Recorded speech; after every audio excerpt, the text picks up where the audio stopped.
Make sure that's open. And with that, we bid you a good evening, everybody, and welcome to XAR on Twitch and YouTube. It is April 22nd, 2025. 1 week after you finished your taxes, hopefully. Well, at least you live in this country. And we are continuing on with Tyrion Cuthbert, Attorney of the Arcane. I'm JR. Bree will be back with us tomorrow night, but we have everybody else. We have Nefkanak. Hello, sir. Good evening, sir. Good evening, and happy NHL playoffs to you. Indeed, I've got the local team on the third screen, and the local team is up to nothing, and it's like, I'm a happy little camper right now. Life is good in Nefland, then, eh? Indeed. We also have Karam. Hi, Karam. Hello, everyone. And Shinigami Liz. Hello, Liz. Hello, hello.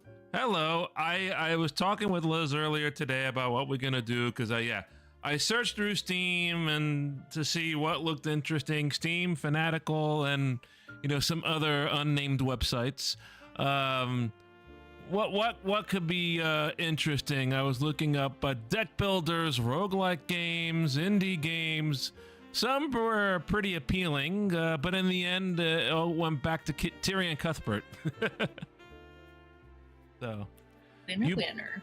You playing any of those type of games lately, Liz? Nothing like this. We just got Cow World. My sister-in-law donated that to us, so we're getting obsessed with that now.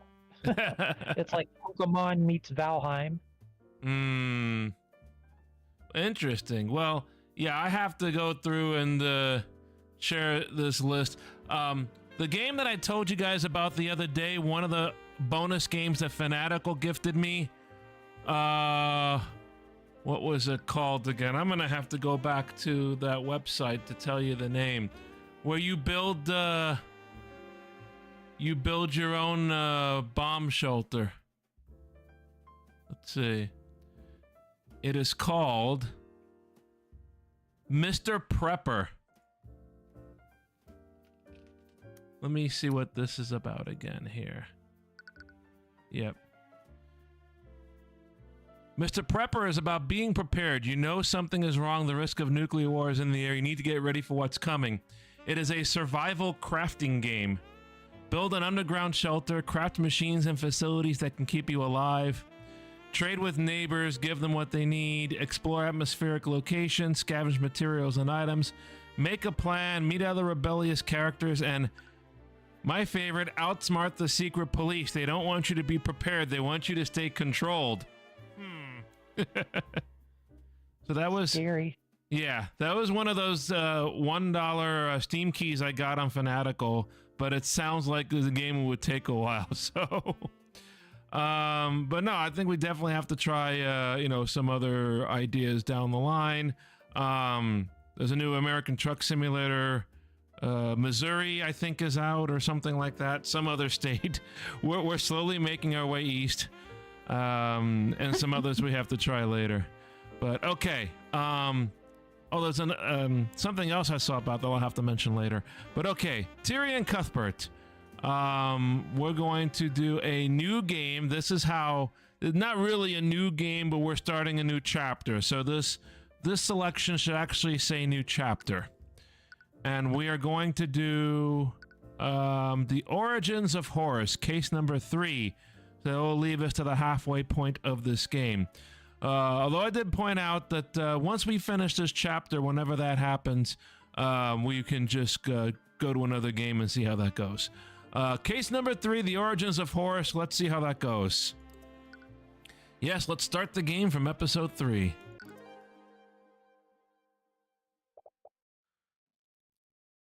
Frey Cuthbert, I'm sorry, Tyrion. There were so many things that I wanted to tell you. So many things that I wanted to show you. But I'm afraid that I can't do that now. I need you to be strong now. This world is bleak, merciless, and unforgiving. But I've seen you. I know how bright the light within you is. Use my eyes. Peer beyond the divine gate as I once did. Use it to reclaim the future. The origins of Horus.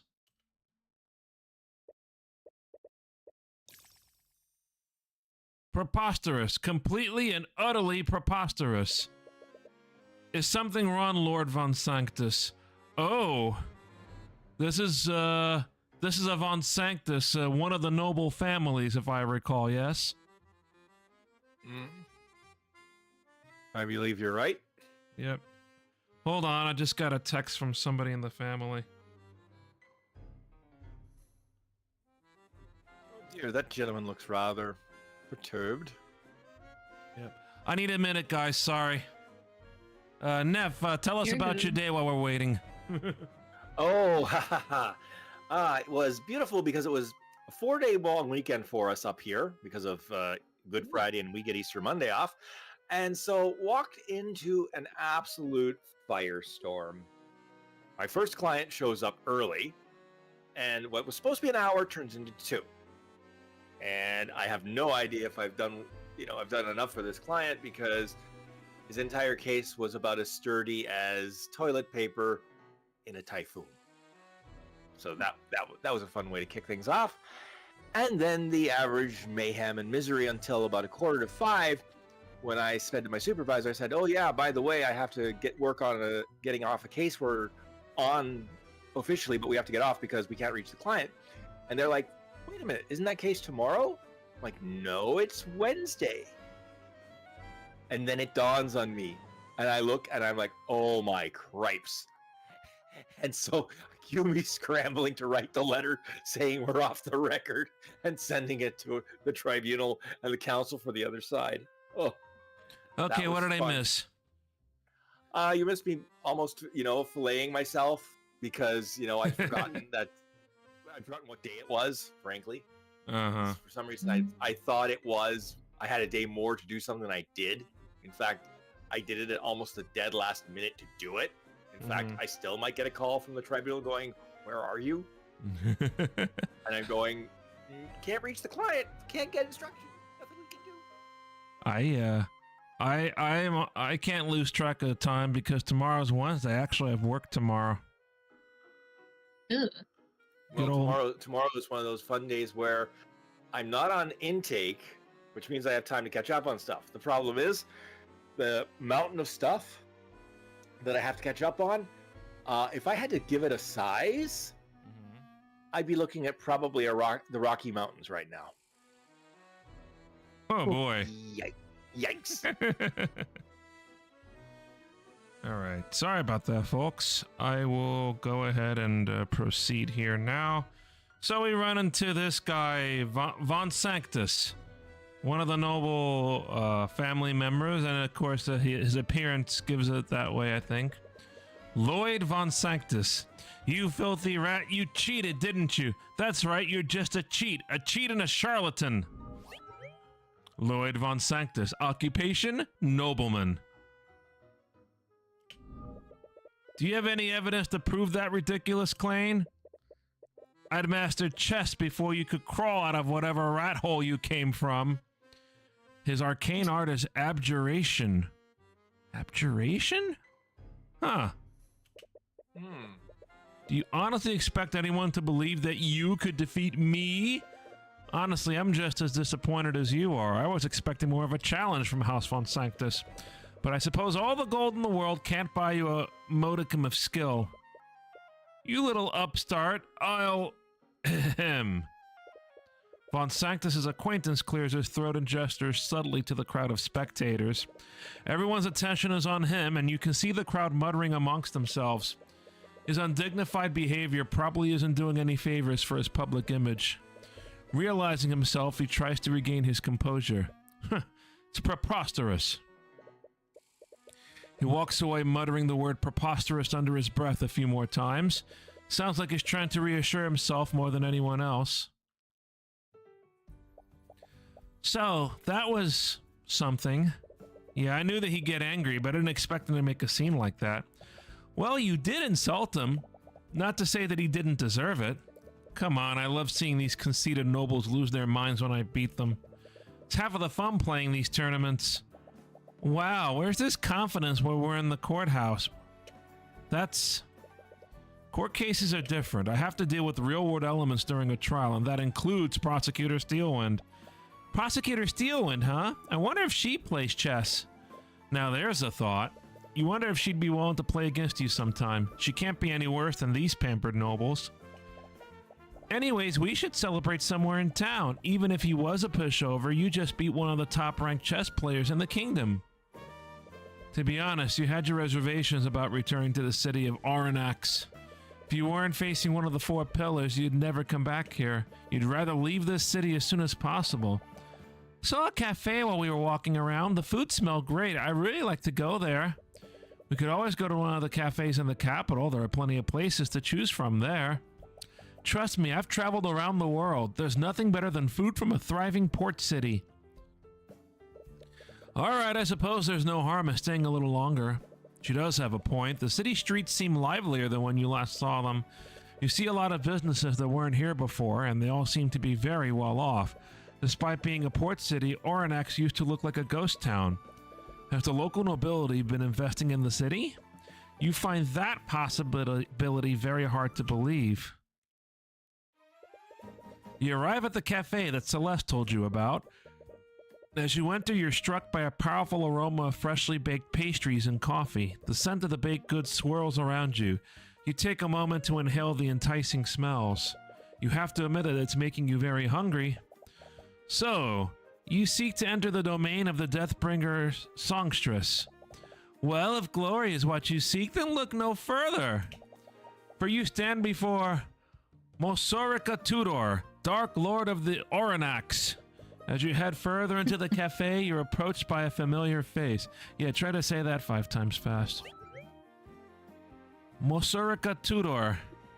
Occupation, merchant. Oh, she sells stuff? Rika, is that you? Ha! It appears that my reputation precedes me. Her arcane art is evocation. How good of you to... Wait, you're... Tyrion? You're back! Oh, she's happy. Hi. You... Why didn't you tell anyone that you were back in town? Do you have any idea how worried we've all been? Do you two know each other? Right. Celeste, this is Mosorica Tudor. I was friends with her when I lived here many years ago. Wait, you used to live here? Yeah, Arcane is actually the town I grew up in. What? But you were in such a hurry to leave before. Sad. You came here to eat, right? If you're still hungry, I can bring you some of our best dishes on the house. No, I couldn't possibly. Come on, don't be like that.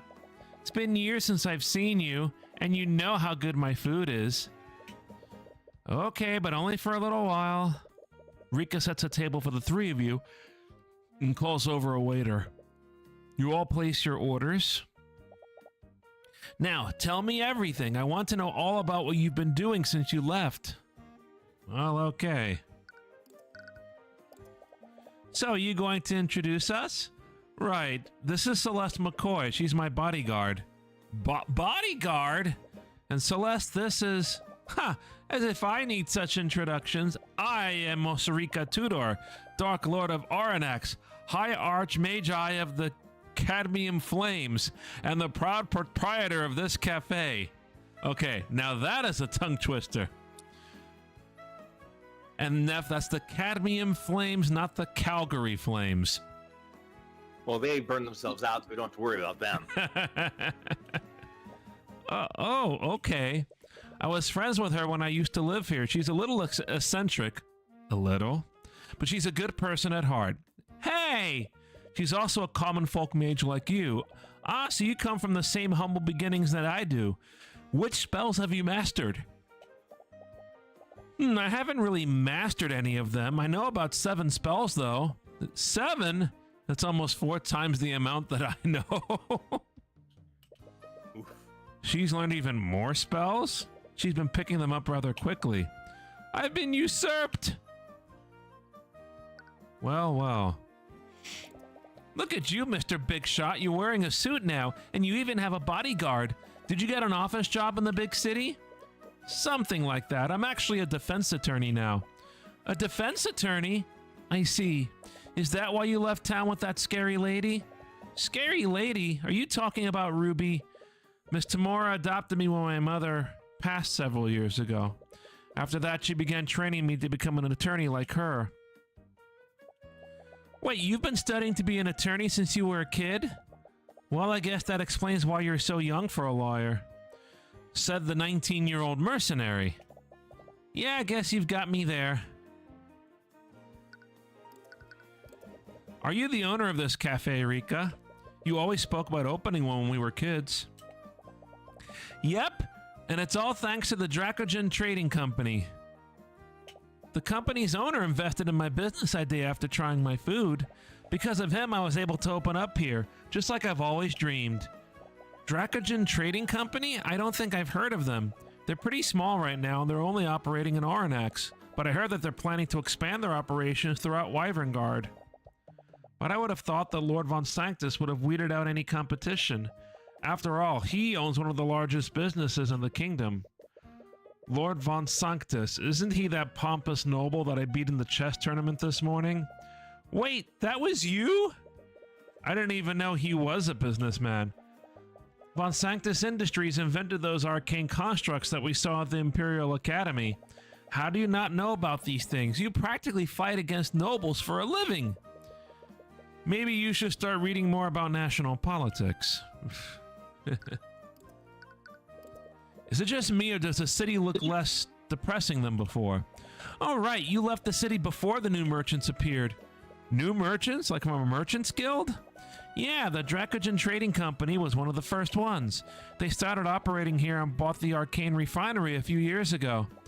After that, merchants from all over Wyverngard started coming here. Well, being based in a port city would definitely give them an edge, and their presence has really helped the city's economy. They aren't owned by the nobility, and they pay their employees a lot more than Von Sanctus does. It's really improved the quality of life for the people here. I doubt Von Sanctus appreciates the competition, though. There's even talk about forming employee-run unions.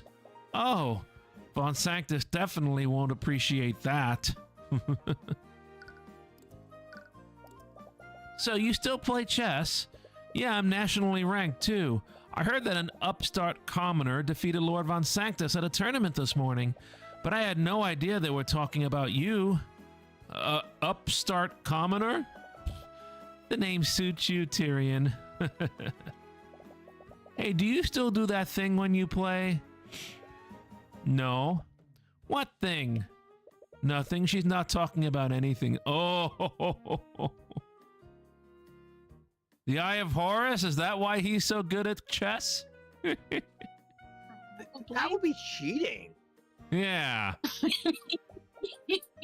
Wait, you're actually embarrassed about it? When we were kids, you did it even more than I did. What? What did he used to do? Why don't you show her, Tyrion? I'd rather not. Come on, show us, Tyrion. The thing. Oh, lovely. I think I'm a little too old for this. You're never too old to tap into your inner Chuny. Do it, Tyrion. Yeah, do it. The two of them begin chanting, trying to pressure you. Oh, so maybe it's not the Eye of Horus then. It draws the attention of the other patrons in the cafe. They don't seem to care about the confused looks that they're getting. Seems that you don't have a choice. You take in a deep breath. Those who stand in the shadows, those who fear the light of divinity. Your Imperials will fall and your armies will perish. Kneel and cower before the divine gaze of the Eye of Horus. It is the Eye of Horus. Okay. She's like, you actually did it, you goober. She's got a surprised look. They're trying their hardest to contain their laughter. Oh, so it was just a speech then. Well, that's why I don't do it anymore. No, that was great. It was really cool, Tyrion. Her poorly contained laughs are coming out between each word. And why are you laughing? You were just doing it a moment ago. Yeah, but she owns it. Ugh. You used to say something else before, too. I won't let anyone stand in my way, even if they're A man, king, or god? Yeah, that's it. He still says that sometimes. Oh, looks like our order is here. A waiter brings in the lunch special for each of you. The enticing aroma of the meals makes you salivate a little. You gladly devour the meal. Rika's cooking is just as delicious as you remembered. You spend some more time catching up with her while you finish your meal. As your conversation continues, you and Celeste regale her with stories of your past court cases. No, really? Yep, it turned out that it was the headmaster the entire time. Wow, I would have never figured that out. How did you know, Tyrion? Maybe he saw it with his eye of Horus. You nearly choke on your drink before you realize what she's actually referring to. But wow, I can't believe it. I never thought court cases could be that dramatic. You finish your meal as you continue to tell Rika more about your cases. It's nice being able to talk with her again. You tried so hard to leave everything behind after what happened, but you're happy that she seems to be doing well. Well, it's been nice catching up with you, Rika, but I think it's time for us to get going. What? But we just got here. It's okay. I'm sure you're pretty busy nowadays. I won't keep you any longer, but be sure to write, okay? Don't just go and disappear like last time. Yeah, I'll stay in touch. You'd better. You exit the cafe and make your way to the local Merchants Guild to rent a carriage. The city streets seem a bit more crowded than usual. It's a little difficult to make your way through them. Hey, Tyrion? Yeah? Celeste is fidgeting with her hands. She looks like she wants to say something, but every time she starts to speak, she quickly stops herself. This happens a few more times before she seems to give up. Never mind, it's nothing. Okay. You both continue to walk silently as you make your way to the Merchants Guild. As you make your way there, the streets become more and more crowded. You hope the traffic won't interfere with the ride home. Hi, can we rent a carriage for travel to Ratholm? Sorry, but travel outside of the city is temporarily closed. What? Why? Haven't you heard? The Knights of the Kingsguard have locked down the city. They set up a blockade and everything. Check the city gates if you don't believe me. As you arrive at the city gates, you see the blockade that the merchant was talking about. A crowd of disgruntled townsfolk are angrily shouting at the night station there. This is outrageous! How long do you plan on keeping us here? Sorry, but we have our orders. We can't let anyone outside of the city until our investigation is complete. There's an investigation? Did something happen? Can you at least tell us what's going on? Why is the entire city being blockaded? Sorry, sir, we're not allowed to release that information. You'll just have to make other arrangements while we sort this out. Actually, I haven't seen you two around before. I'll need to take down your names and occupations for our records. Oh, jeez. What? Why? It's fine, Celeste. We're better off just cooperating with them. It's an invasion of privacy, but you'd rather not resist orders from the Kingsguard. I'm Tyrion Cuthbert. I'm a defense attorney. Fine. I'm Celeste McCoy, bodyguard. Thanks. You look over to the other Kingsguard. They seem to be taking notes of the people here, too. They must be making a list of everyone inside the city. But for what reason? Aranax blockade. A blockade has been created around the city of Aranax. I have an important engagement tomorrow. What am I supposed to do now? This can't possibly be legal. The townsfolk continue shouting at the knights, but it's clear they won't be budging anytime soon. What do we do now? You notice that it's starting to get late. We don't know how long the city will be blockaded. We should find a place to stay overnight just in case. You walk into a nearby tavern and see it absolutely crowded with patrons. Looks like everyone else had the same idea. Hey, welcome to the Egwin Tavern. What can I do for you? Can we get 2 rooms for the night? Sorry, I can't even spare 1 room. We're completely full with the blockade and all. Wait, let me take care of this. Uh-oh. Yikes. Celeste takes out a large pouch of gold and plops it on the innkeeper's desk. What is this, Las Vegas?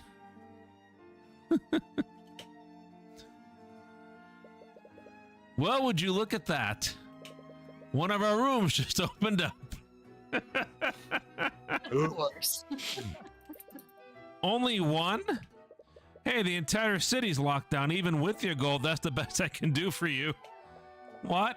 Embarrassed to share a room with me, Tyrion? No, it's just... You realize she's just teasing you like she usually does. Best not to give it any mind. Well, it's better than nothing. So, how should we... Oh, I was just kidding before. You can have the bed. I'll just sleep on the floor. What? I can't just let you... Please, we may both be commoners, but you live a cushy life in the city. I'm a mercenary. I've lived on the road for years. I sleep like this all the time. She's got you there. All right, but tell me if you change your mind. Yeah. I would have given her the bed too. Hey, I didn't see you there. I was just walked past him. What? Hey, watch it. Quit shoving me. Wait. Whoa. Holy crap. Pull me up. I can't hold on for much longer. Ah, you idiot. What are you doing? What? Grab his arm and pull him up. Ah, my hand! What the hell are you doing? Your grip is too tight. Stop that. Ah! Wait, I can still... No. No. What happened? I should have been able to... By the skilled lord, he fell in. Uh-oh. No, I can use this. That's right, I can still make this look like it was all his fault. Ooh. We have our crime, I think. You find yourself falling into a nightmare. Tyrion, I'm so sorry. I can't believe they made you watch. Are you okay? Right, of course not. Are you going to keep fighting them? Your voice is quiet. Your question barely comes out as a whisper. What? Are you going to keep fighting the nobility?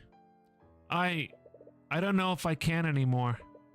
Today they showed me what they're truly capable of. I was naive. I thought that the truth would prevail, but I'm only one person. I can't do this alone anymore. So you're just going to give up? You're the only one who will fight against them. If you're just going to give up, then... Was my mother's death truly pointless? I'm sorry. Teach me how to be like you. What? You said that you can't do this alone anymore, right? So teach me how to be a defense attorney. I can help you. We can fight them together. Tyrion, you're just a child. I can't just... Miss Tamora, please. Now, you see here, Tyrion is 10 years old, so this must have happened like 9 or 10 years ago.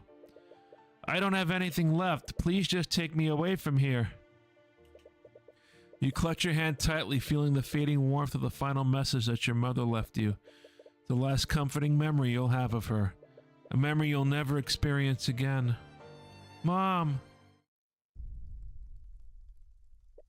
You're startled awake. After some confusion, you realize it was all a dream. You didn't have any trouble falling asleep, but your slumber was less than restful. Been a while since you've remembered that day. That's all the more reason to leave this city as soon as possible. Celeste, are you up? Huh? Celeste was wistfully staring out of the window, watching the rain.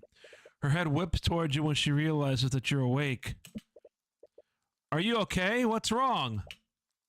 Nothing, it's nothing. He wasn't awake, was he? She doesn't seem keen on sharing. It's be best not to pry. Anyways, do you know if the city is still under lockdown? I haven't checked yet. I was waiting for you to wake up. You go outside and check the city gates. The blockade still hasn't disappeared. In fact, it looks like it's been fortified with even more knights. Looks like we can't leave yet. They've even doubled down on the guards. What's going on here? Tyrion! You spot Rika in the distance as she calls out to you. As soon as she sees you, she breaks out into a full sprint towards you. She looks exhausted. Has she been looking for you in the rain? Tyrion, it's terrible! There was an accident at the Arcane refinery last night. One of my friends who worked there, he fell into a vat of chemicals. Oh boy. He's dead. Oh, Rika, I'm so sorry. there's anything I can do, Lord Von Sanctus is blaming the Dracogen Trading Company. He's trying to charge the owner with criminal negligence. As the lord of this region, Von Sanctus would have a lot of leverage in a legal battle like this. He must be using this accident as an opportunity to oust Dracogen from his territory. Tyrion! So he isn't going to become the Joker. No, I don't think so, Caldith.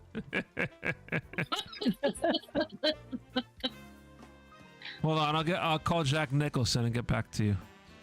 Tyrion, you're a lawyer, aren't you? Can you help them? I don't think I can. What? But...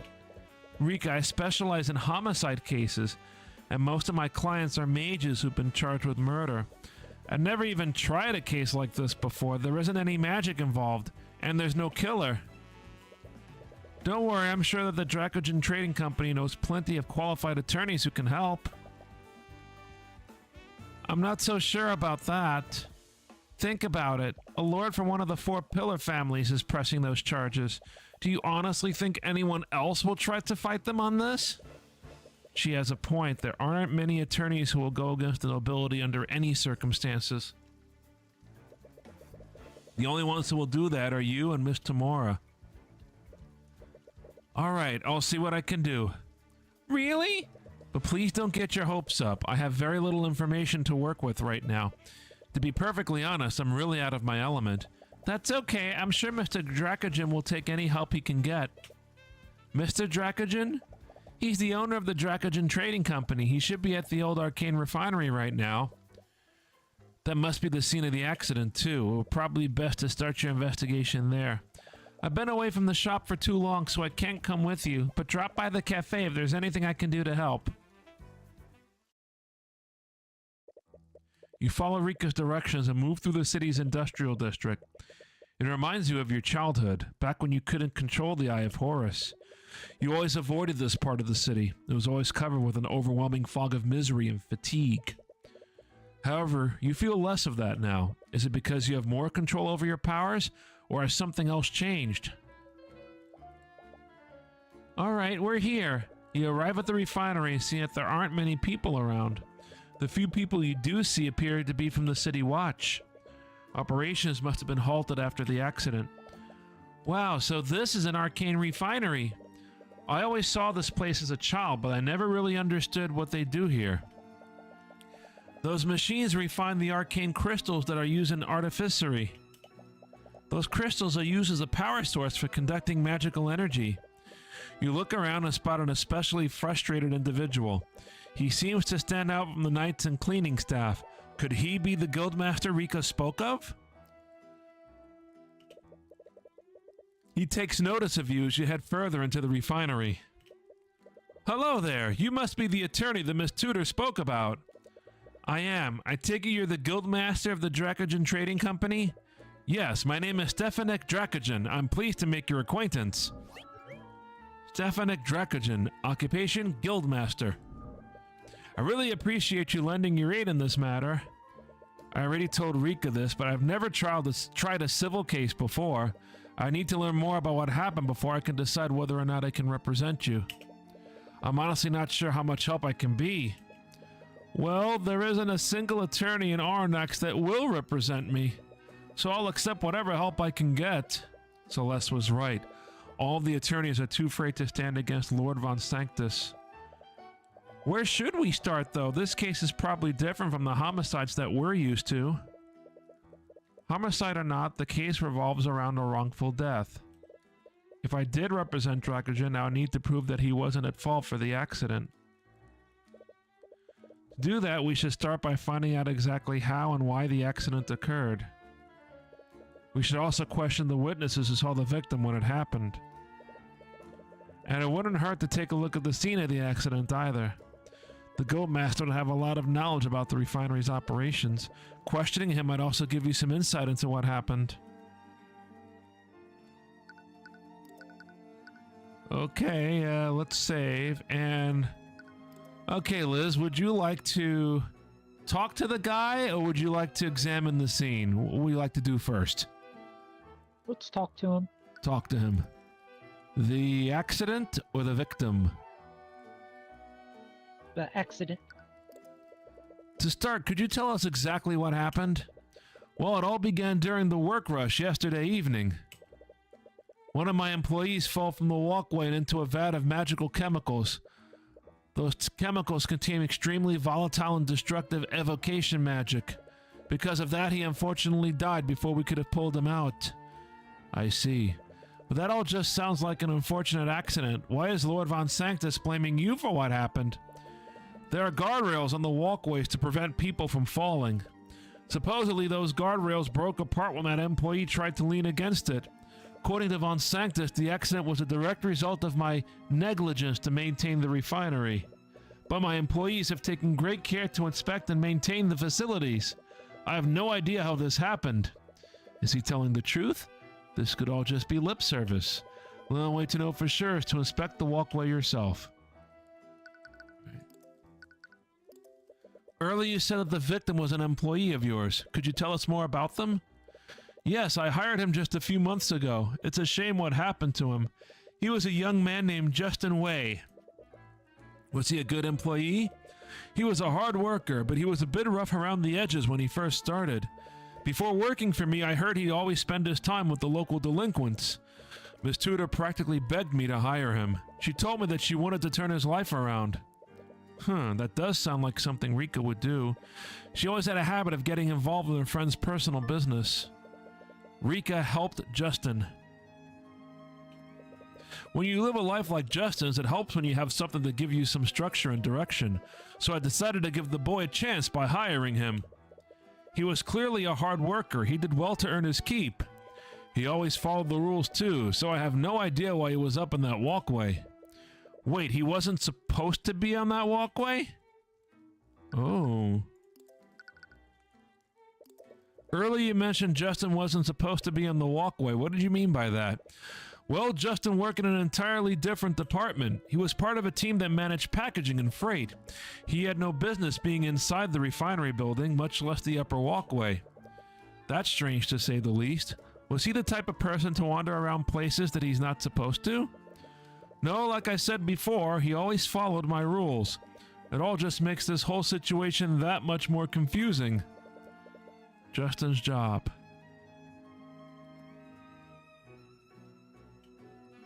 Okay, and we have another one, witnesses. Was there anyone around when the accident occurred? Did anyone see Justin fall? There were many employees here at the time, but there were only a handful of witnesses who actually saw Justin fall from the walkway. Who were those witnesses? If I remember correctly, Miss Tudor was the one who saw him fall. Wait, Rika was there when it happened? Yes, she witnessed the accident alongside the harbor master. Morrison. Oh, you're acquainted with him? I am. Morrison was close friends with your mother when you were a child, but after you left Oranax, you went out of your way to cut contact with everyone from your past. But what were all those people doing here in the first place? Rika is a cafe owner and Morrison is a harbor master. I'm a little concerned about that myself. I'm still unsure about Miss Tudor, but the harbor master was accompanied by a nobleman of some sort. A nobleman? I'm not privy to the specifics, but apparently that nobleman had the legal authority to go wherever he wanted to. You'll want to ask Morrison more about that, but it will be awkward to speak with him after all these years. Alright. Neff, what would you like to examine? Can we examine the railing up at the top? Well, we have railings here that's coming up. These metal stairs lead up to the walkway above. You can get a better look at the walkway by moving there. Well, okay. Would you like to check anything else? You want to check these vats? Yeah, let's see what's in the vat. The vat filled with chemicals I can't quite identify. According to Celeste, these chemicals are used to refine and create arcane crystals. Okay, well that's it then. Oh, and there's a box. It's a power box. It contains artificery hardware and an arcane power cell.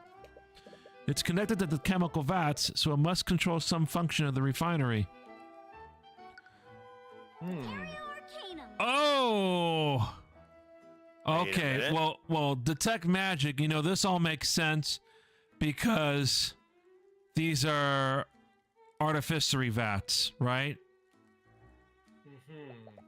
There are traces of transmutation magic on these parts of the vat.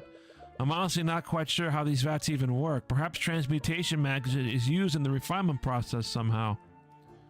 Okay, so, and then we have here transmutation magic on this power box. It is an artificery device, so that's not too out of the ordinary. Okay. So now I guess we'll move to the walkway.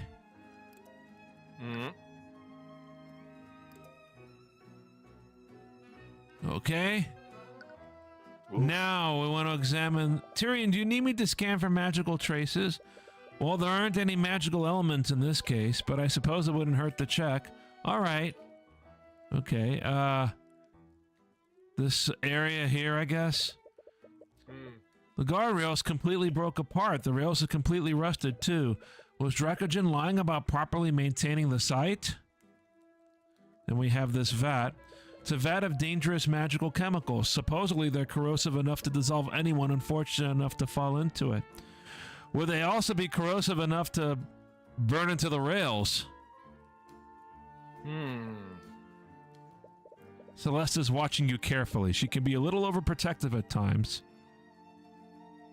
Okay, so we'll detect. Ooh, you get a lot of them here. Wait a minute. What? What's wrong? There are traces of transmutation all over the guardrails. Transmutation? Do you see those traces anywhere else on the walkway? No, it's only this area. Transmutation on the guardrails. Transmutation is the school of magic that changes the properties of physical objects. Usually mages use transmutation spells to strengthen and repair objects. How did the transmutation spell affect the guardrail? Someone used a spell to change the physical properties of the guardrails. Judging by the current state of the rails, we can only conclude one thing. Let's see.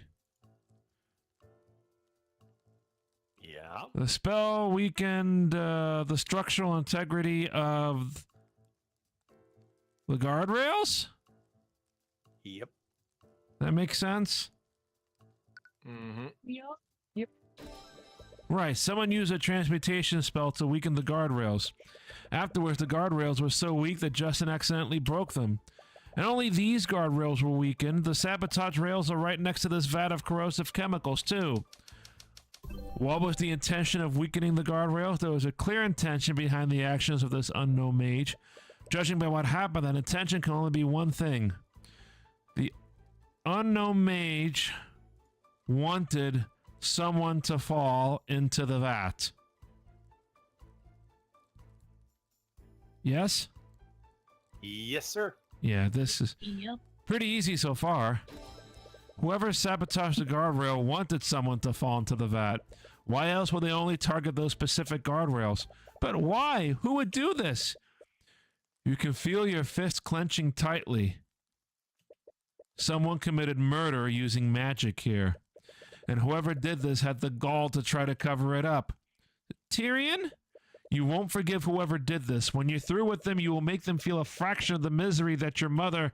Tyrion! What? Are you okay? Right, sorry. Anyways, if it weren't for your detect magic, everyone would have written this off as an accident.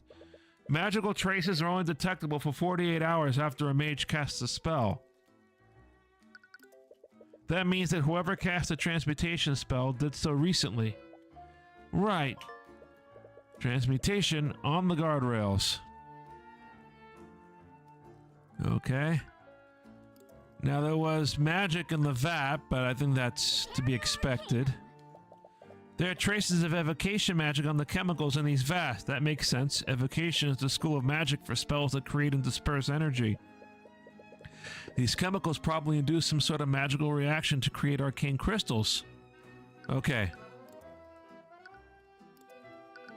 So we're gonna move back down to here. Something else I want to talk to him about? Nope. So I guess we'll go to whatever the next location is, right? Let's see here.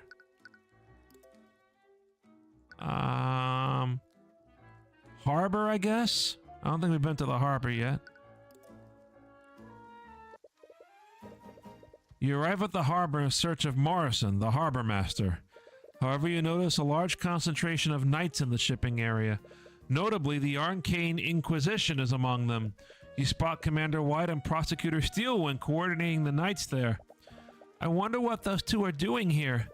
The knights at the blockade said that they were investigating something. There must be magic involved if the Inquisition is here. Do you think this has anything to do with what happened to Justin? I doubt it. We didn't see any Inquisition knights at the refinery. It must just be a coincidence. You're probably right, but I'm kind of curious about what the Inquisition is investigating. It has nothing to do with our case. It'd be best to leave them to their business. All right.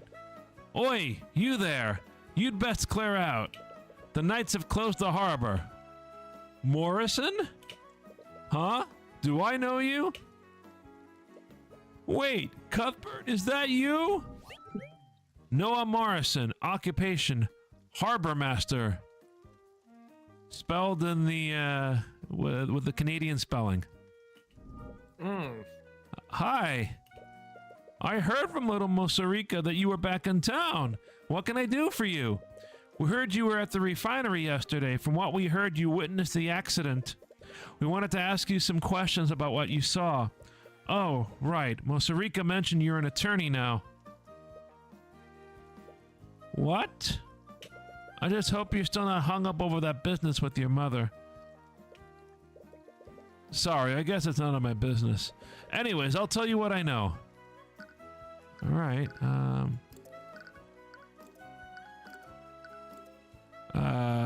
Karam, you want to talk to him or examine the harbor first?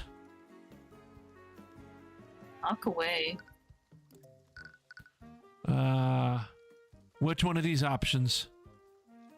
And just go in order. Why not? Okay. What did you see? Dracogen told us you witnessed the accident. Aye, it was a horrible thing what happened. No one deserved what happened to that poor lad. Could you tell us what you saw? Well, I was showing a patron around town, and for some reason he really wanted to take a look at the refinery. Something about checking out the local artificery. He must mean artificery. Well, he is a harbor master after all. Anyways, he was looking at the machinery. Then suddenly Mosarika came running towards us. She was trying to tell us something, but the damn machines were too loud for us to hear her. After a while, she just pointed at the walkway and we saw the horrible sight. We saw someone fall into the vat. By the time we could get them to stop the machines, it was too late. That matches up with what you know so far. But what was Rika even doing there? She should have still been running the cafe at the time of the accident. And that patron who was visiting the factory, did they also witness the accident? Could you tell us how Justin fell off of the walkway? Was it because the guardrail broke under his weight? Yeah, he did, but it was a little strange. The guardrail was made out of metal, yeah? But the way it broke, you would have thought it was made out of cardboard. He barely leaned on it and it just broke apart. Even a poorly maintained guardrail shouldn't have broken that easily.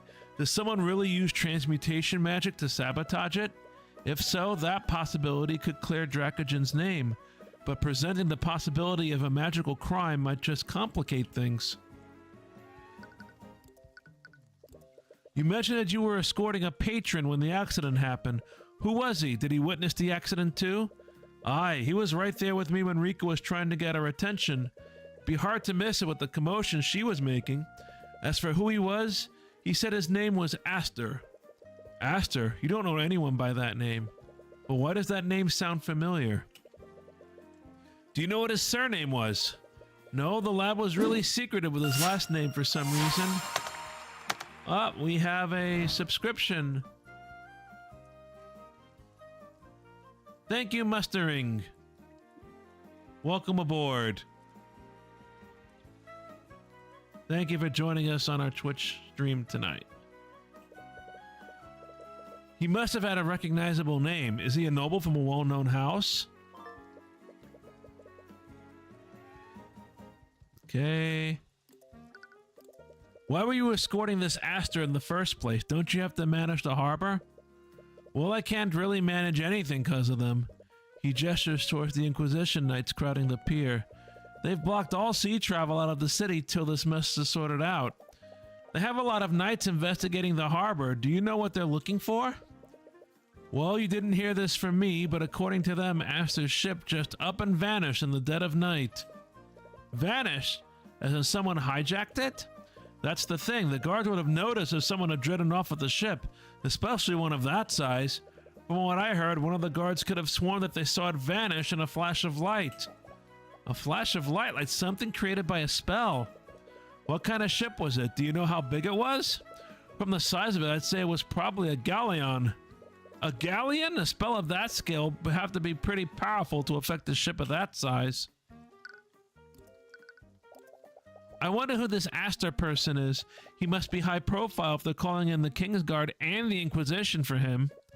All over a missing a ship? You spent some time with him, am I correct, Morrison? Did he tell you where he was staying? If I remember right, he's staying at the local inn near the town square. Wait, that's the tavern that we were staying at. If he's this high profile, why is he staying at an inn for commoners?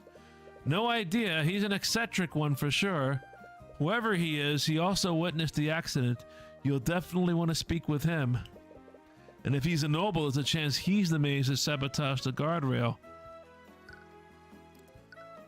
Alright. Anything you want to look at around here, or do you want to move on? What can we examine? A ship? It's a modest ship, probably used by local businesses to transport goods by sea. I can't help but feel nostalgic seeing these ships. I used to travel by sea all the time when I was traveling the world. This is probably my favorite part. That does sound pretty nice. I'd like to try riding one day. Are you sure? You get motion sick pretty easily. Sailing on a ship might kill you. She has a point there. Oof. There are several crates containing all kinds of goods. They must be the merchandise of the local businesses. Right. A row of houses line the edge of the harbor. When I was a kid, I always dreamed of saving up enough gold to buy my own house on the harbor front. Well, you have a job as an attorney now. You can always move back here. No, if possible, I never want to return to this city again.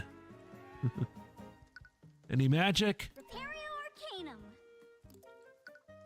None. All right. So I'll move to the cafe. No, the tavern. Right? The tavern. Morris has said that Aster is staying in one of the rooms at this tavern. But which room is it? We could always just check each room. That might irritate the patrons, though. And if Aster doesn't want to be found, we might alert him if we annoy too many people. I guess you're right. Your family owns the tavern, right? If you had to put a VIP somewhere, which room would you choose? I guess it would probably be the one at the end of the hallway. That's the one I use at my family's tavern. Oh, let's save.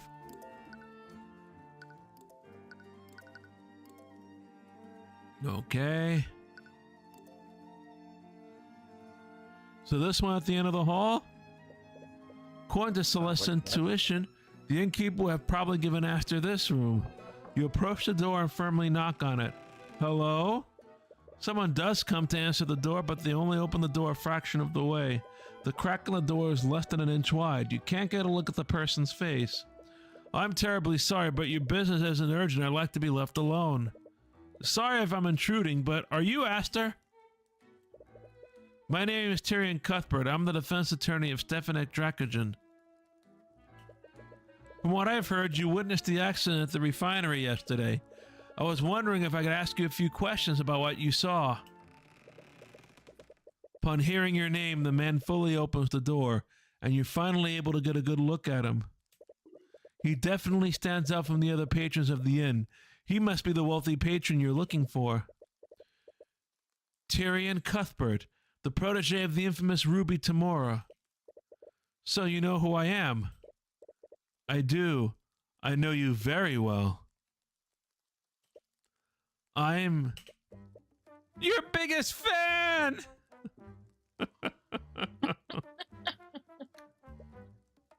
Huh. What? I can't believe it. The infamous Tyrion Cuthbert is standing right in front of my tavern room. What? I've read all about your feats, Mr. Cuthbert. You successfully indicted the head of House Pierce. You didn't think twice about confronting a member of House Frigga, and you even defeated Lord Von Sanctus in the chess tournament yesterday. I'm so lost right now. And you must be Celeste McCoy, Tyrion's first client and the Crimson Demon of the Eastern Kingdoms. How did you find out about that name?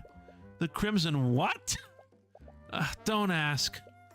Anyways, if you are Aster, does that mean you witnessed the accident with the Harbor Master yesterday? Yes, I did. Are you going to interrogate me about what I saw?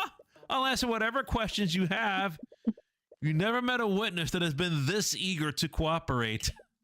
But hopefully this means he won't hide any details about what he saw. Okay. No magic in the hall. Let's talk to this guy. Let's save first.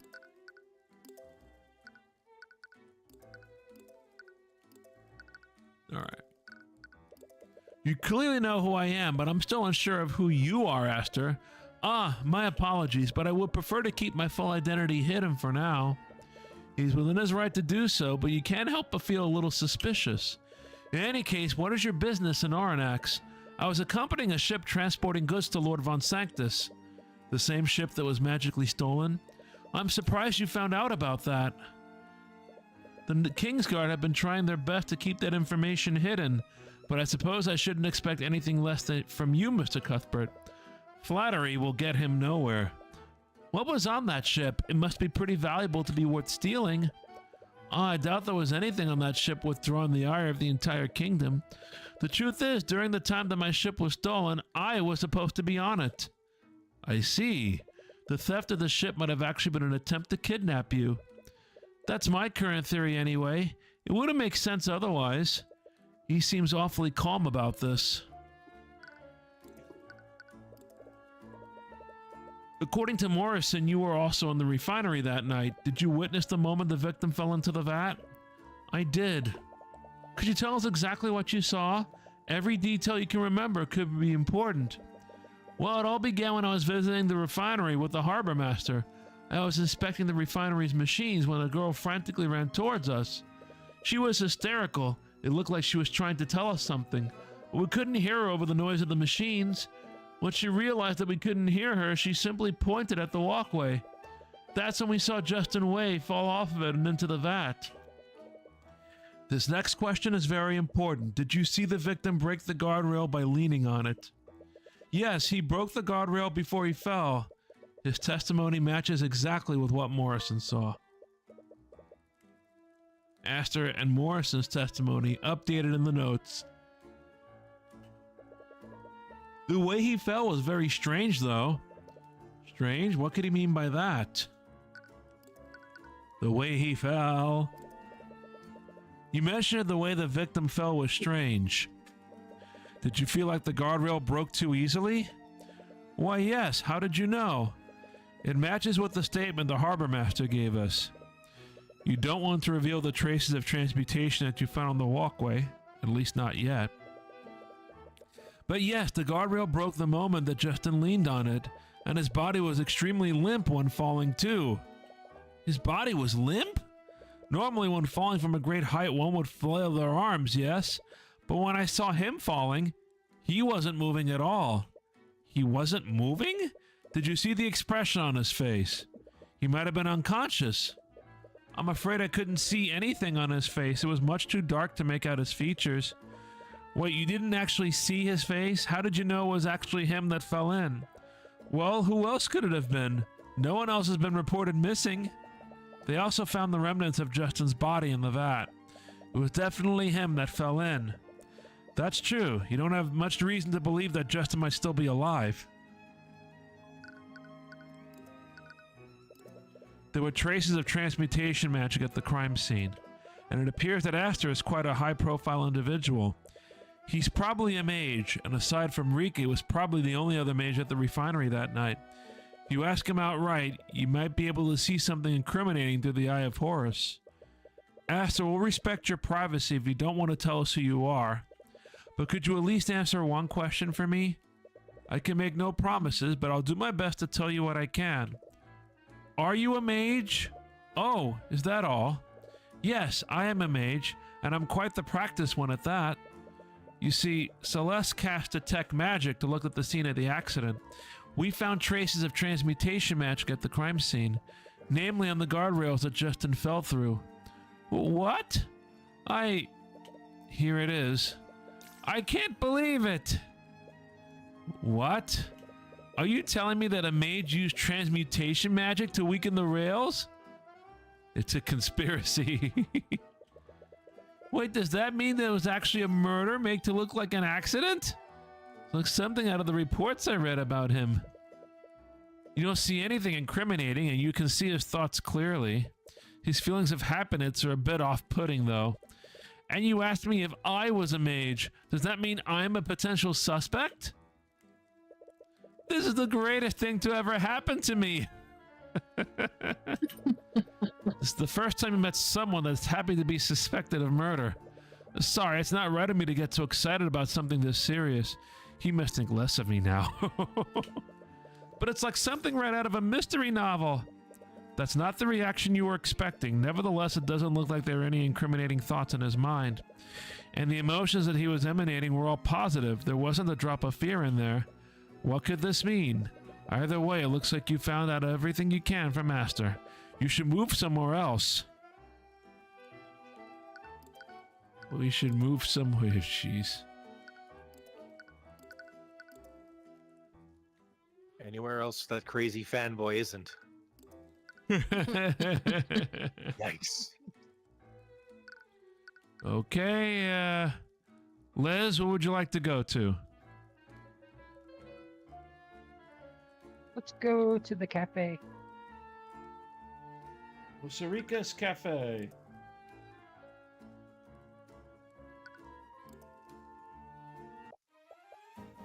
Tyrion, you're back. Did you talk to Mr. Dracogen? I did. I'm still not sure what to make of him just yet. But after what I've seen today, I don't think I could turn a blind eye to what's happening. There were traces of transmutation magic on the guardrails. Regardless of their motives, someone sabotaged those rails with the intent of harming an employee at the refinery. If this truly was a murder, you have to find out who did this and why. I'll represent them in court for the criminal case.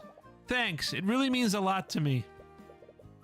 On that note, you were at the refinery when the accident occurred, am I correct? Yes, I was. May I ask you a few questions about what you saw that day? Of course, I'll do whatever I can to help. Oh, we're building a psychological profile on her too. Alright, so let's save.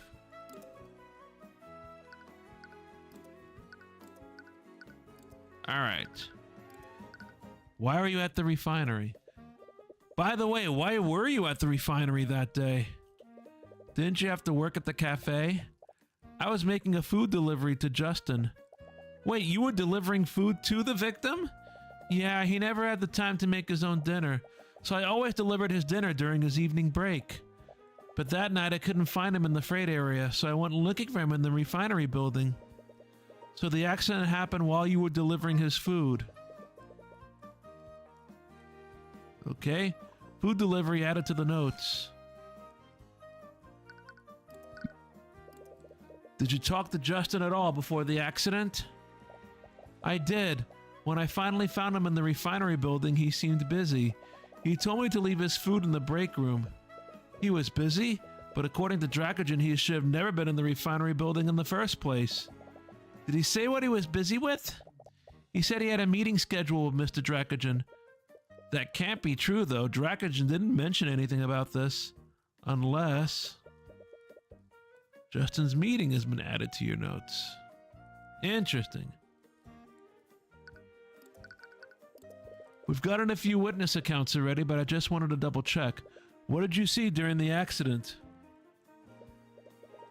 Sorry, I'm sure it was a disturbing sight. Do you need to take a moment? No, it's okay. It happened after Justin told me to leave his food in the break room. This is my first time inside the refinery, so I spent some time looking at all the machines. That's when I suddenly heard a strange sound from the walkway. When I looked to see what it was, I saw Justin fall from there. I tried to find someone to help him, but no one could hear me because of how loud the machines were. Before I finally got them to understand what happened, it was already too late. Did you see the guardrail break when Justin fell off of the walkway? More specifically, did it break from Justin's weight? I'm honestly not sure. I was too busy trying to find help. Well, Sarika's testimony. You have matching witness accounts from Aster and Morrison. They saw the guardrail break. Having Rika also confirm that would have been helpful, but you suppose Aster and Morrison's statements will have to suffice. Rika's account of what happened is a lot less detailed than Aster and Morrison's, but she did see Justin before the accident. You still have no idea why Justin was on that walkway in the first place. According to Rika, he said that he had a meeting scheduled with Dracogen, but this doesn't match with what Dracogen told you. Either Justin or Dracogen must be lying in that case. You've met Dracogen already, but you still have no idea what kind of person Justin is. Perhaps Rika can tell you more. Could you tell us more about the victim? What kind of person was he? He was a good person.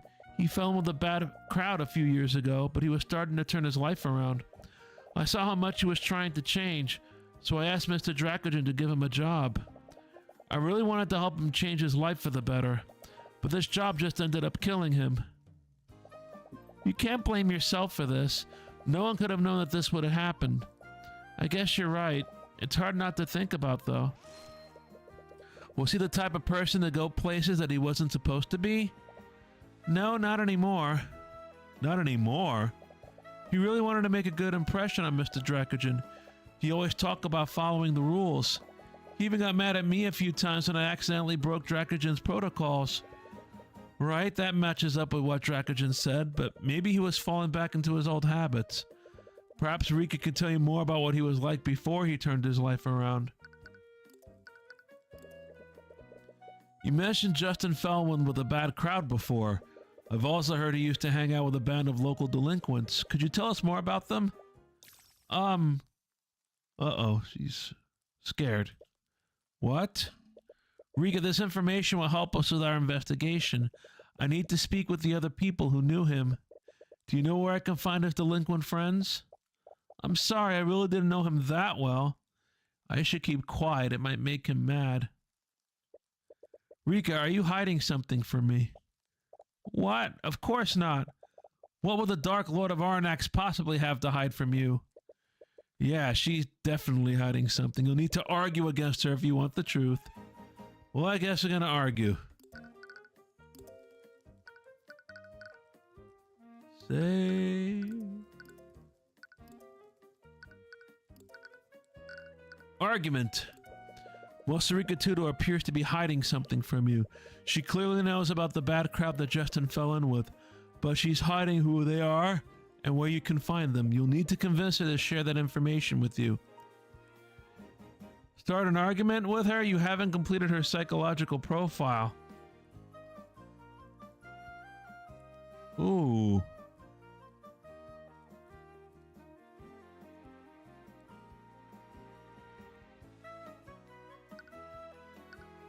We have to complete her psychological profile first.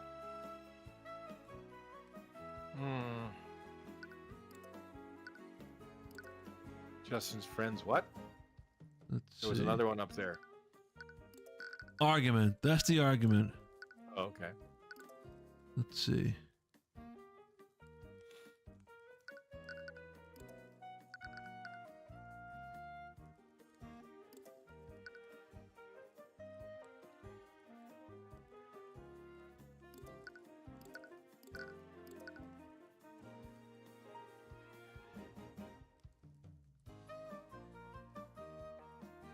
Sarika Tudor supposedly begged Stephanie Dracogen to hire Justin Way.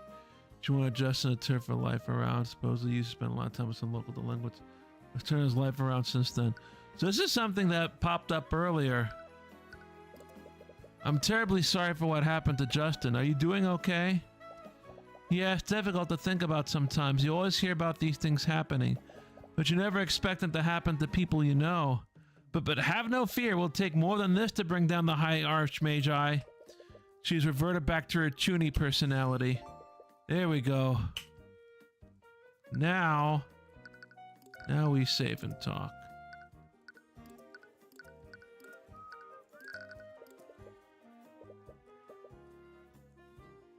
Start an argument? Yes. Cue the piano intro.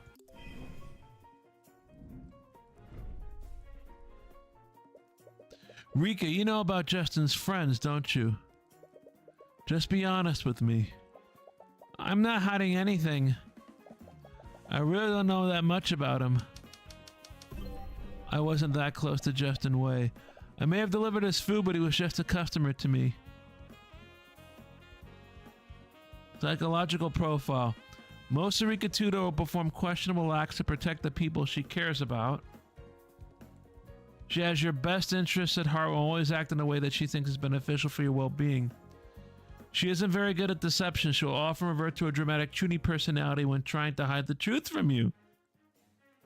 I wasn't that close to Justin Wayne. Well, no, you were, right? We just showed this.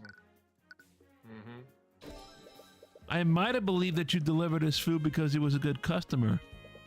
But that wasn't all you did for him.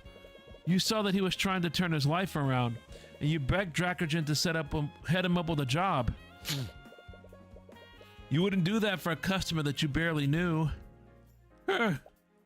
Well, that still proves nothing. I am Musarika Tudor, High Archmage of the Cadmium Flame. Is it so hard to believe that I took pity on a stranger?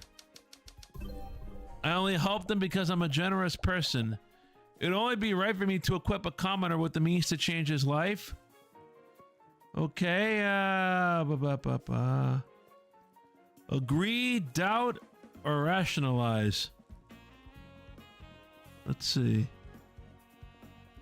You are a generous person, Rika, and that type of generosity would make you privy to details of Justin's life. You're not a very good liar, Rika. You would have risked a lot by asking Dracogen to hire a stranger. You said earlier he was a good person. How could you possibly know that if you didn't know him well? Neff, which one of these would you like to do? I have to rationalize that. You said earlier he was a good person, that he fell in with a bad crowd. How could you possibly know that if you didn't know him well? There are plenty of people who would have said that about him. He didn't exactly keep it secret. I only knew about him because of rumors that were floating around town. Oh, that does make sense. Could she be telling the truth? No, when you read her thoughts earlier, you could tell she was hiding something. She has to be lying right now. Well, if she has to be lying right now... You're not a good liar, Rika. You would have risked a lot by asking Dracogen to hire a stranger, especially a stranger with a dubious past like Justin. What if Justin fell back into his old ways? That would have surely brought about consequences on you and your business. You wouldn't take a risk like that unless you knew him well enough to trust him. Okay, fine. I guess we were friends. But like I said before, he was trying to leave his old life behind. He always kept his past a secret from me. He didn't like talking about the person he was back then. He wanted to forget about it, and I never brought it up. It's short of true. We knew each other for years before he told me about it. Oh. Logic, intuition, or empathy. Against claims that contradict a piece of evidence. Against claims contradicts the thought seen through the eye. Against claims that contradict the displayed emotion. Liz?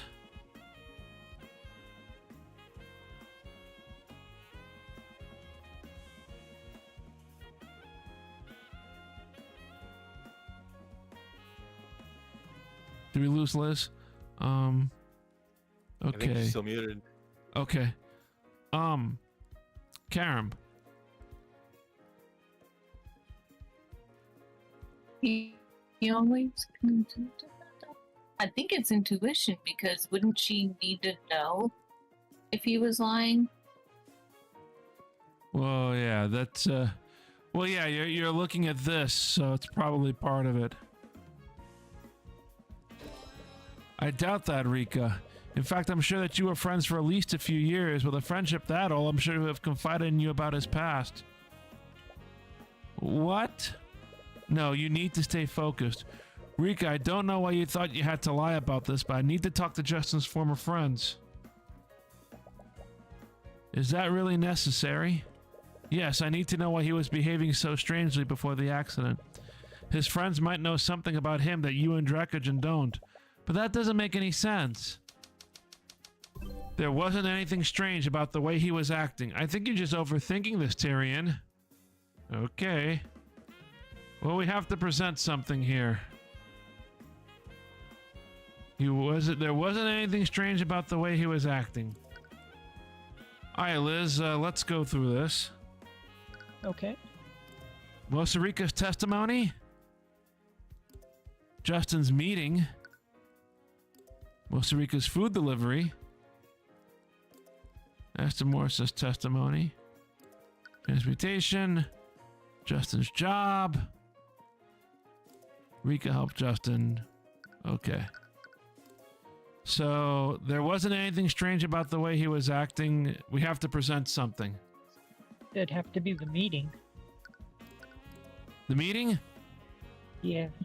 Costa Tutor briefly interacted Justin way before the accident. Justin supposedly told her that he was on his way to a scheduled meeting, but Draken never mentioned it. You didn't want to overplay your hand, but it looks like you don't have a choice now. Rika, Justin told you that he was heading to a scheduled meeting in Dracogen's office.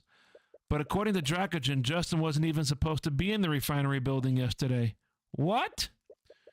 Rika, Justin might have lied to you. No, he would never do that. I need to know why he was up there. And so far, the statements I've gotten from you and Dracogen don't explain that. I need to talk to people who might know things about him that you don't. Argument 1. Okay. I'll tell you where you can find them. Just promise me you'll be safe, okay? You successfully persuaded Mosarika Tudor. Okay, where are the delinquents? Sorry, I wasn't trying to lie to you. It's okay, I'm assuming you had your reasons, but I need to know where I can find Justin's old friends. You probably know already, but a few years ago, Justin got involved with a local street gang. They'd always hang around the beach area, but one day they discovered an abandoned house along the coastline, and they started spending most of their time there. A lone house on the coastline. It's that house, Tyrion. That's probably where you'll find Justin's old friends. So that's why you were being so secretive. What? I'm sorry. Don't be. You were just trying to look out for me, right? Are you going to be okay? I can go there with you if you'd like. No, it's okay. I'm sure you're busy with the cafe right now, and it's not as if I'll be going alone. Alright, just don't push yourself too hard, okay? Yeah. That it? Yep. Okay, then we go to... abandoned house. Ooh. Let's save. You arrive at the old abandoned house upon looking at the home that you left behind. Oh! The home he left behind? You're struck with a flood of memories. Those memories are once happy, but now they only fill you with grief. Tyrion, are you okay? Yeah, let's look around. You wipe your eyes and begin looking around the house. Suddenly you hear the sound of glass breaking. You rush to look for the source and see two young teenagers throwing rocks at the side of the house. The shattered remains of a window are laying on the ground. Ha! Nice shot, Gavin! Gavin Kralin. Occupation? None. One of the teens, apparently named Gavin, notices you approaching. We've got company, Wyatt. Huh? Wyatt Ernell. Occupation? None. You stare blankly at the broken glass lying on the ground. You're at a loss for words. You feel like you should respond, but nothing comes out of your mouth. You suddenly find yourself quickly approaching the two teens. What the hell do you want? Ah, what the hell? Before you even realized what you were doing, you threw a punch straight into Gavin's face. Your eyes are slowly tearing up. You can only see red. You grab Gavin by the collar and pull his face close to yours. Get the hell away from my house. Tyrion! Oh, you want to go? Ah, if you came looking for trouble, you sure found it. Okay, let's all calm down and just stay out of this, you little shit. Oh my god. Uh-oh. The smile of death. Excuse me? What? You got cotton in your ears or something? Yes, actually. Why don't you go and repeat what you said? I said stay out of this. You little sh... 5 minutes later. That what they say in SpongeBob, right? 5 minutes later.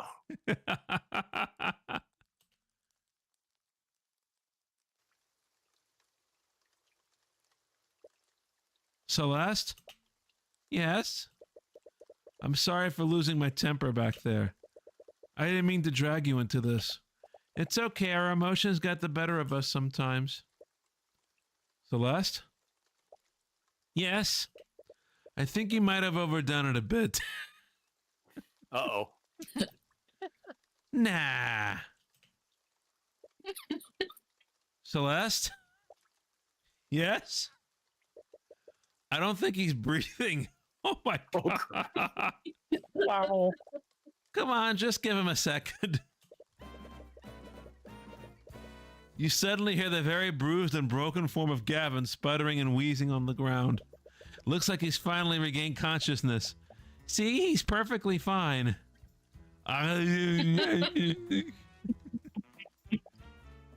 You're fine. Wyatt is staring wide-eyed at Celeste. From the shaking of his legs, it looks like he wants to run away, but he's too frozen by fear to move. Don't bother running. Even with a head start, I can easily catch up to you. Eep. Anyways, these two are probably Justin's former delinquent friends, right? Are you okay with talking to them? Yes, of course. With your emotions in such disarray, you completely forgot why you came here in the first place. Would you two happen to know the young man who died at the refinery yesterday? These guys are after Justin, but he's already dead. After Justin? Was there someone with a grudge against him? Wyatt clearly thinks that you were sent on someone's behalf. Wouldn't hurt to play the part to get more information out of him. We're not going to hurt you. We're not going to hurt you anymore. Just like to ask you a few questions about Justin. Yeah, sure, man. Whatever you want. All right, you two talk. I'll work on popping Gavin's shoulder back into place. Holy moly. It's a little disturbing how nonchalantly she says things like that. You think?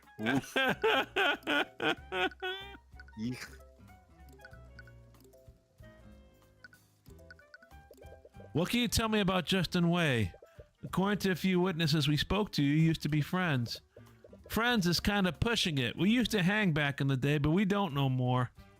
It was weird when he started talking to us again. I thought he left for good. But he started talking to you again. Why? He just needed some of the old gear that he left at the house. Old gear? What kind of old gear? You know, his thieves' tools. All the tools you need for lockpicking and safe cracking. Tools for lockpicking and safe cracking? Why would Justin need those? What would Justin need lockpicking and safe cracking tools for? Well, he needed to get the gold that he owed your boss. So he owed gold to someone. Word has it he was working for the merchant that owns the refinery. I guess the owner trusted him a lot. Justin said he had a way to get access to the safe in the guy's office. Justin was always a whiz when it came to breaking and entering. Ooh. He even had tools that could crack magical locks. Ooh. Getting the gold out of that safe would have been an easy score for him. Justin was planning to rob Dracogen? Justin's planned robbery with a gold bar. That's nice. A nice icon. Wyatt apparently thinks he was sent on behalf of someone. And from what he said so far, Justin owned a non-trivial amount of gold to this person. This person was some kind of criminal. Could they have been the one who was sabotaged the guardrail? Did Justin tell you who he owed this debt to? Ah, nah, man, he didn't say nothing. They might whack me too if I told them the truth. So he does know. There's no point in playing dumb. Just tell us what he told you. Did he give you a name? Answer the question. Ooh. Answer the question. The Eye Taker. He owed gold to the Eye Taker. The Eye Taker? And that's what the Eye Taker looks like. This is planned robbery updated in your notes. The Eye Taker? That must be some kind of criminal nickname. Why does that sound so familiar, though? Either way, you need to find out who this Eye Taker is. Might be best to ask someone else. Well, let's see here.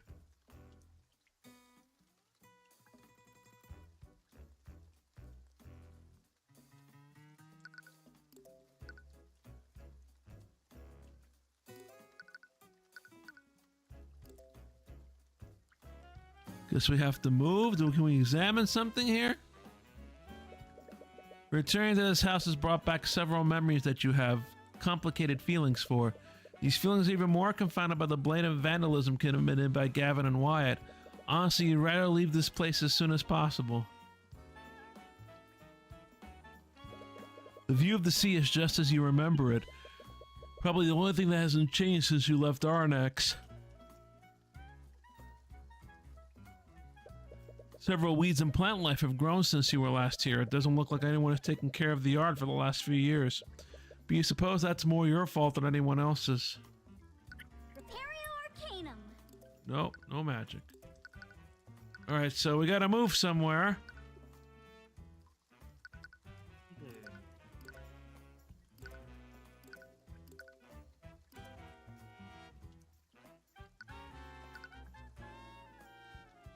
Do we want to talk to Draken again about now that we know that Justin was planning to rob him? You want to go back to then the refinery? Yeah.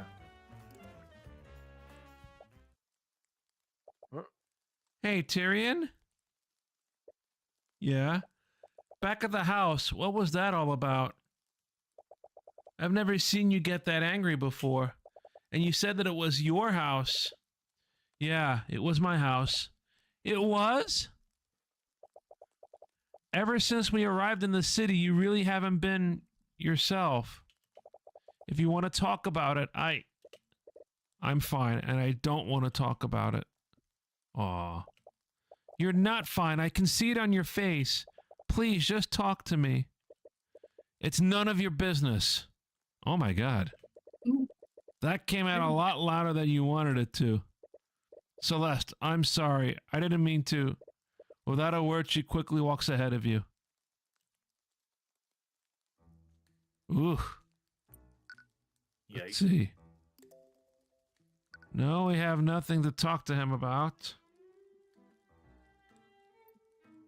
Do we present him the did we have plans for the robbery? Let's see. Yes. Present evidence.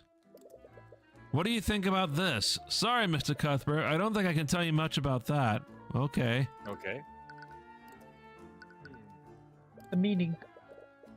Dracogen, have you ever heard of a criminal named the Eye Taker? That name does sound familiar, but I don't know much more than that. I try my best to avoid those sorts of people, you understand. Perhaps someone else might know more about them. I'm sorry, Liz, I cut you off. What did you say? Present the meeting. The meeting. What do you think about this? Sorry, Mr. Cuthbert, I don't think I can tell you much about that. Okay. Anything else, we want to try, or you think we need to make a U-turn and go somewhere else? Yeah, this was a bit of a wash. Okay. Where should we go?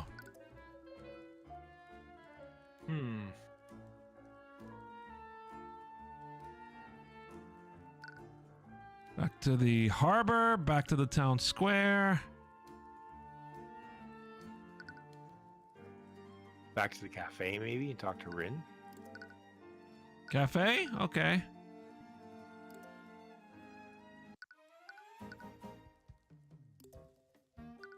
Nope. Okay. Present the robbery to her. Rika, there's something you should know about Justin. What is it? I spoke with his two friends at my old house. According to them, he was planning on robbing Dracogen.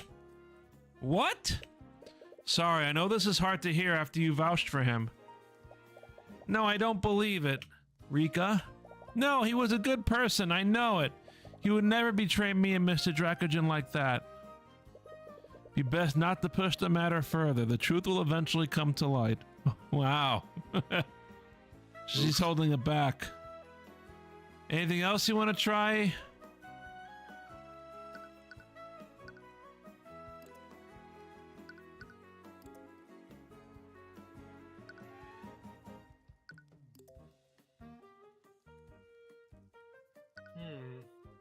Maybe this. I'm terribly sorry for what happened to Justin. Are you doing okay? Yeah, it's difficult to think about sometimes. You always hear about these things happening. But you never expect them to happen to people you know. But have no fear, it will take more than this to bring down the High Archmage. I think we went through this again. She reverted back to her Chuny personality. Okay.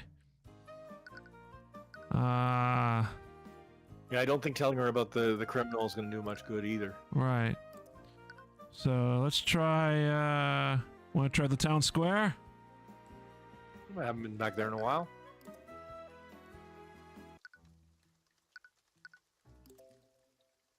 The investigation next lead. Oh, this is kind of like the options as if we're in Phoenix Wright's office. We could see if we have any ideas. You want to apologize for your outburst before, but you can't think of anything to say. Oh, no. Oh, jeez. Meanwhile, she's getting rained on. This is real charming. We should find out who the eye taker is. Maybe someone we've already talked to knows who they are, right? You're not much help. Ouch. Let's see. We could go talk to the harbor master.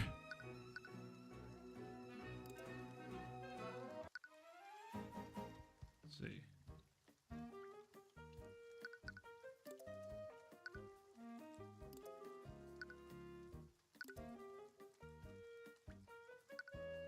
Let's see. Well, this may be one of the citizens. Can he tell us a little bit about this guy? Morrison, do you know about a criminal named the Eye Taker? The Eye Taker? Where did you hear that name? So you do know about them. Aye, I do. I've learned to keep my distance from him over the years. The Eye Taker is the criminal kingpin of this region. Every large criminal undertaking in this region happens under his watch. He's that big of a deal. Of course he is. More importantly, how did you hear about him? From what I heard, Justin Way owed him a huge debt. Justin owed them? I knew he used to run around with a bunch of rogues, but I never imagined. By the skilled lord. The Eye Taker might be involved in Justin's death. Do you think someone like him could be behind this? Well, there's a saying we have about what happens when you get on his bad side. Let's just say he reminds you of why he has that name. Uff. So you know who the Eye Taker is now. It definitely has another angle to this case, but there are still some elements of this that don't make sense. You need to take some time to work through it all, but you should go talk to Dracogen first. He'll want to see everything that you found. Okay, now we go back to Dracogen. So that would be here. Hello, Mr. Cuthbert. I trust you're doing well. We are, for the most part. Aww. We spent some time looking into the accident, the people who knew Justin. I think there might be more to this case than meets the eye. Oh? You spent some time explaining your findings to Dracogen. He seems troubled when you explain the traces of transmutation that you found on the guardrail. He's even more taken aback when you mention Justin's supposed plan to rob him. This is quite a lot to take in. Are you missing any valuables in your safe right now? No, actually, but what is it? After the accident, I did a careful inspection of the building. When I checked my office, I noticed that the lock on the safe was disengaged. The safe was open, but you said there wasn't anything missing. That's right.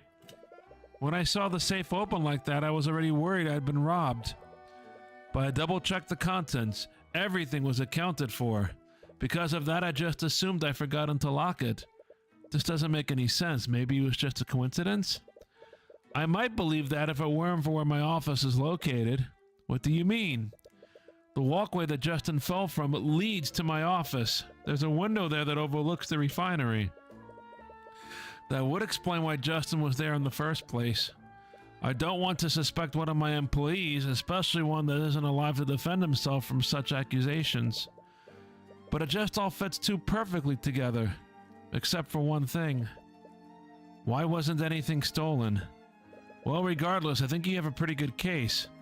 So does this mean you'll represent me? After what I've discovered, I won't just stand by and let Von Sanctus have his way. Well spoken. Glad to have you on my side, Mr. Cuthbert. Anyways, regardless of why, someone clearly magically tampered with the site of the accident. I doubt the court will find you at fault for what happened. Although, what's wrong? Civil cases are a lot less strict than criminal cases. If we present evidence suggesting foul play using magic, they'll treat this exactly like our other cases. Yeah, they may stall the trial until they find out what exactly happened. For this accident, all we have to go on is witness accounts. Finding concrete evidence of what happened could very well be impossible. But the idea of hunting down the mage responsible sounds very tempting. Looks like you have your work cut out for you. I just hope things turn out okay in the end. And with Von Sanctus on the other side of this, who knows what might happen. Be best to keep your wits about you. Well, we're gonna save.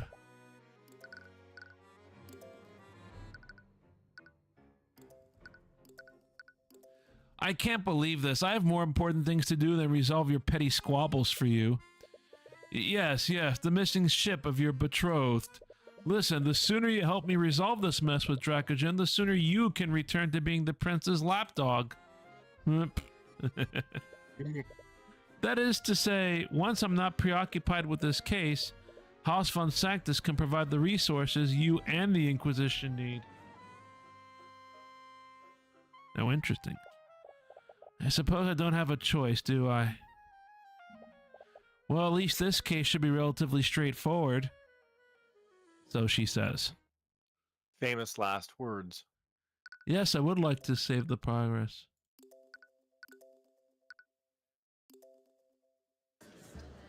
Come on, slam that hammer. Yeah. Court is now in session for the trial of Stefanik Dracogen. The prosecution is ready, Your Honor. The defense is also ready. Very well, let's begin the proceedings. So we got about 15 minutes left. We'll see how far we can go here. Prosecutor Steelwind, please list the charges. The defendant is charged with criminal negligence in the death of Justin Way. The death occurred at the Arcane Arcane refinery last night. Mr. Way was an employee of the Dracogen Trading Company, a company owned by the defendant. During work hours, the victim accidentally broke a poorly maintained safety rail and fell into a vat of corrosive chemicals. Attempts to save his life failed, and his body almost fully dissolved. I see. What a gruesome end. The defendant displayed clear negligence in maintaining the refinery's facilities. As such, the responsibility for Mr. Way's death falls squarely on his shoulders. To begin the prosecution, I'd like to call Noah Morrison to the stand. Witness, please state your name and occupation for the court. Yes, the name's Noah Morrison. I'm the harbor master of Arnax's harbor. It's my understanding you witnessed the accident that night, am I correct? Aye, I did. Could you please testify to the court about what you witnessed? I was showing a visitor around the city, and for some reason he really wanted to see the RNX Arcane refinery. He was inspecting the machines there, when suddenly Mosarika ran up to us. She was desperately trying to tell us something, but there was just too much noise. After a while, she just pointed at the walkway overlooking the refinery. That's where we saw someone fall into the accursed vat. There was a guardrail that should have prevented him from falling, but he broke through as he fell. He broke through it as he fell. So there was a safety rail that should have protected the victim. Yes, however, upon closer inspection, the city guard found that the rails were extremely rusted. They were clearly poorly maintained by the company. I see. This negligence is the basis of the prosecution's charges. Are you going to present the traces of transmutation that we found? I can't help but feel like there's something in Morrison's testimony that doesn't add up. Right now, those traces are the only defense we have against Von Sanctus's accusations. It's not a piece I want to use just yet. And once he used that piece, who knows how the judge will react. Not much has changed with Morrison's testimony. You collected a lot more evidence since you last spoke to him. Is there anything you found that contradicts his testimony?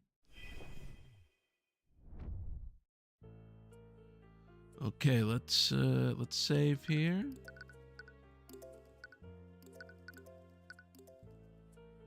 Showing a visit around the city. For some reason, we really wanted to see the Arnax Arcane Refinery. This is the patron you mentioned before. Am I correct, Morrison? Aye. Aster seemed keen on keeping his identity hidden. It would probably be best to leave it at that. Aside from being a mage, he hasn't given you much reason to suspect him. For now, he was inspecting the machines there when suddenly Mosarika ran up to us. Are you referring to Mosarika Tudor, owner of the local cafe? Aye, for whatever reason she was also there and witnessed the accident. Yes, we are already well aware of that. Mosarika's testimony was a lot less detailed than Morrison and Aster's testimony. She was probably more focused on saving Justin than taking in her surroundings. Were there any points where her testimony doesn't add up with Morrison's? Desperately trying to tell us something, there was just too much noise. And this noise came from the machines in the refinery, I presume? Those machines were loud as all hell. I could barely hear myself think with that noise. No way I could hear young Mosarika over all that. After a while, she just pointed at the walkway overlooking the refinery. That's where we saw someone fall into that cursed vat. You mentioned you saw someone fall into the vat. Did you not recognize the person? Well, I didn't know the lad personally, and it was pretty far away. I couldn't get a good look at the person. Maybe you should keep a pin on that detail. Anyways, could you go into more detail about the moment you witnessed the live accident? Of course, what did you want to know about it? Oh no. What happened to the guardrail just before Justin fell? What was Mosarika doing? What was Aster doing? Was the guardrail extremely rusted before it broke?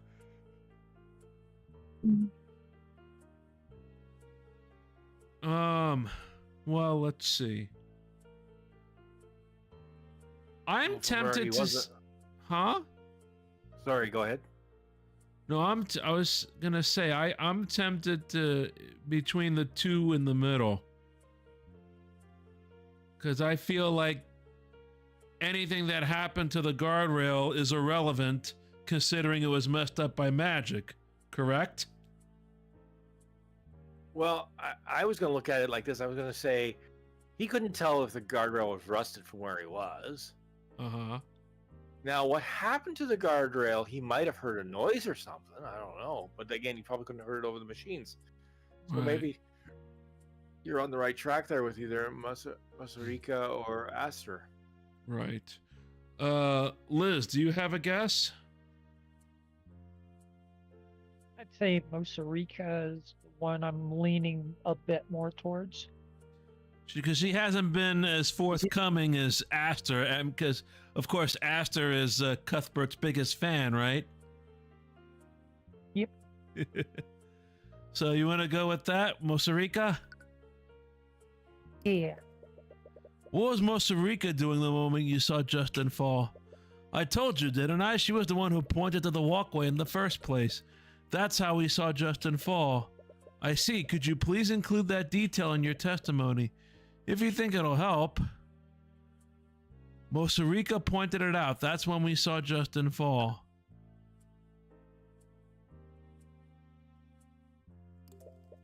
So Rika was the one who brought your attention to the walkway. Yeah, if it weren't for her, we wouldn't have seen Justin fall. I see. Not much has changed about Morrison's account of events. With the new evidence you've collected, however, there might be detail that doesn't match this testimony. Just need to re-examine everything you've learned since you spoke with him. Okay. Well... Do we have anything to contradict any of these statements? I was showing a visitor around the city. For some reason, he really wanted to see the RNX Arcane refinery. Inspected the machines there when suddenly Mosarika ran up to us. She's desperately trying to tell us something that there was just too much noise. After a while, she just pointed at the walkway overlooking the refinery. That's where we saw someone fall into that accursed vat. Mosarika pointed it out. That's when we saw Justin fall. So did Justin fall when she pointed it out, or did it already happen? That's what I'm trying to figure out. Yeah, that may be the inconsistency. It's like, wait a minute here. Okay. So where do we... Go ahead. So go back to the fourth statement again. Uh-huh. She just pointed at the walkway. We saw someone fall into the accursed vat. But then the next statement he says is...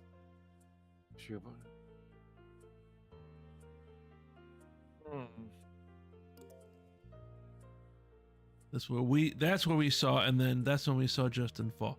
Let's look at the evidence.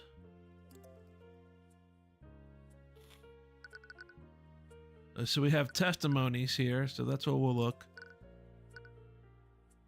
Sarika Tudor friendly approached no Morrison Master. She tried to tell him something they couldn't hear over the noise produced by the refinery machines. They noticed that Sarika was pointing at the walkway. They looked there. There they saw a figure lean on a guardrail and break it. Okay. Figure fell from the vat. No one asked his testimonies match each other identically. The other one we have is this. None of the accident Sarika Tudor saw Justin Way fall off the walkway. After seeing him fall, she tried to get the attention. After seeing him fall, she tried to get the attention of Astor and Noah Morrison. Not. Yeah. Mosarika pointed it out. That's when we saw Justin fall. I'm sorry. Objection! Wait, what? Witness, you said you saw the victim fall into the vat. Did this happen before, during, or after Mosarika tried to get your attention? It was definitely after. If it weren't for the commotion she made, I wouldn't have looked up there in the first place. So that means Mosarika's testimony was wrong? Just as you thought, but what does this mean? Morrison, I spoke with Mosarika about what she saw. She said she saw Justin fall off the walkway and then rushed to you for help. It sounds about right. No, Morrison, it actually doesn't. What do you mean? If Mosarika saw Justin fall before she went to get help, then how do you see him fall after she came to you for help? What? Morrison, Mosarika came to you for help. This was in reaction to seeing Justin fall off of the walkway. If that's true, how could you have possibly seen Justin fall off the walkway again afterward? I have no idea. Mr. Cuthbert, you're disputing the witness's testimony over a minor detail. It's entirely possible that Mr. Morrison or Miss Tudor simply misremembered. I highly doubt that Morrison misremembered the order of what happened. His testimony matches up exactly with the testimony of his companion. Then Miss Tudor must be the one who's mistaken. I'm compelled to agree with Miss Steelwind. These conflicting accounts seem extremely minor. The prosecution's case is based on the broken guardrail. Only 3 individuals witnessed Justin Way break said guardrail. The defense asserts that these 3 witness accounts must be consistent with each other. Otherwise, this evidence is not strong enough to find my client liable. Please, the break in the guardrail is directly over the vat. That is enough physical evidence. It proves that the victim fell in because the railing broke. How do we know that the guardrail wasn't broken by some other event? That's ludicrous. You're clearly just playing devil's advocate. Uh-oh. I'll admit that I also find the defense's assertion dubious. However, I see no harm in allowing Miss Tudor to testify what she saw. Rika saw a lot less than Morrison and Asta did, and her testimony was a lot less detailed. But the one detail she did remember was that she saw Justin fall off the walkway. Hopefully her testimony might clear up what happened. Bailiff, please escort Miss Tudor to the witness stand. I think here we will stop. This is a good place to stop. So, Liz, what do you think about this case? And, well, I we probably addressed this already, but what do you think of Mosarika? I like Mosarika. She is fun. Well, she's definitely got several different personalities going, that's for sure. Yeah, it makes her interesting. Makes me kind of wonder if she doesn't have like an evil personality that might have been the one to sort of cause the accident. Just like what's his name? Eris. Was it Eris in the previous chapter, right? Like a Dr. Jekyll and Mr. Hyde type of person. Yep. Okay. Neff? Yeah, this one I'm little Rika tries to play innocent little thing, and I'm like, no, something about this stinks. Karen, what do you think of this chapter? I agree with Liz and Neff. She is cute, but she seems like she's got something waiting for us later. Yes. Well, at the very least, she looks like a normal person, and she looks like whatever her mage personality is. I am the Count of something and summer or other, whatever she said.